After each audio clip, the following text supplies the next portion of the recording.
put yourself back now. You were talking about investing and how it's shifted over time. But if you were, and you were also talking about the private markets, how there's a lot more opportunity there. But if you were a kid coming out of college, and we're both alma mater, Cornell, but you graduated in 1979. But if you were graduating today and you had to actually play, if you will, the public markets, do you think that opportunity that you had in 1979 still exists in 2023? Andrew, it's such a great question. I think that markets can become more efficient. And there's a question in my mind about once a market becomes more efficient, whether it actually does have the likelihood of becoming less efficient afterwards. So for sure, there's more money in public markets, things have become somewhat more efficient. But I also see a short-term orientation that tells me that it's possible some pricing has actually become less efficient.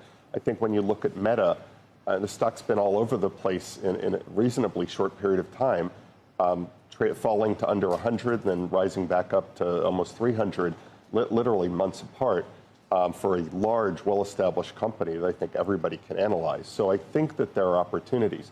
Now, if a kid came to me and said, where do you think I should potentially make my career, I would encourage them to look for the most inefficient pockets in the world. I also think it's important that they get mentored, that most people aren't ready to just jump right into this business right out of school.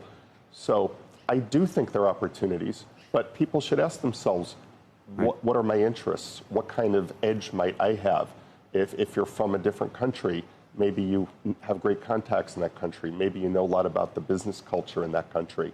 And so my advice would be to go where you're naturally inclined and go where you think there may be interesting opportunities.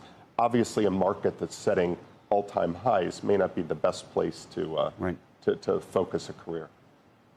This may not be about edge, but Warren Buffett's often talked about index funds. Becky was mentioning index funds to you before, which have changed the business. I think that's actually what's made them so much more efficient to a large degree. But do you also subscribe to the philosophy that if you can invest with Seth Klarman, that you should actually be investing in index funds, and that's the safer and best path?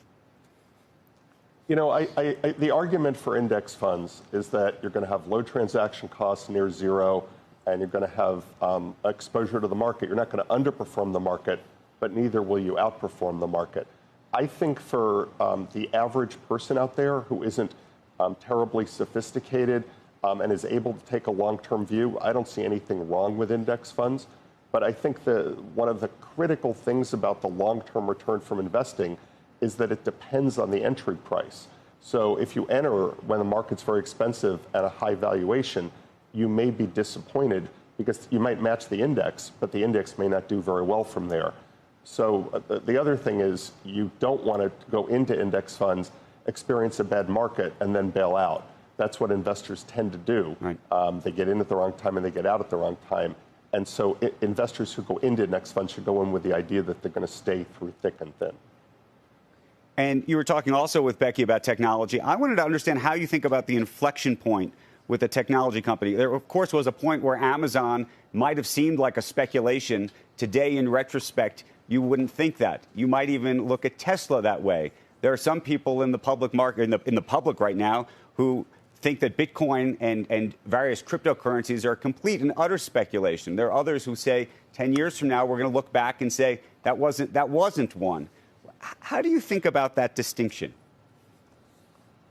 Andrew, one of the things that's really important, there's an enormous amount, a fire hose of information coming at all of us all the time.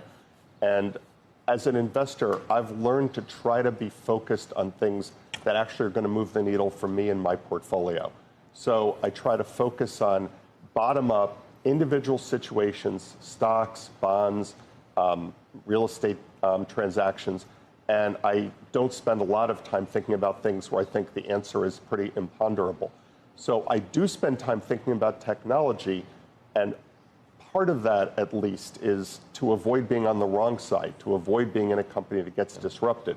I think something like crypto, which I've tried hard to understand the arguments and figure out why people are so excited about it, and I can't find value there. So I'm not making a judgment that it might not go up. I have no idea. but we focus our time where we think we might spend it productively.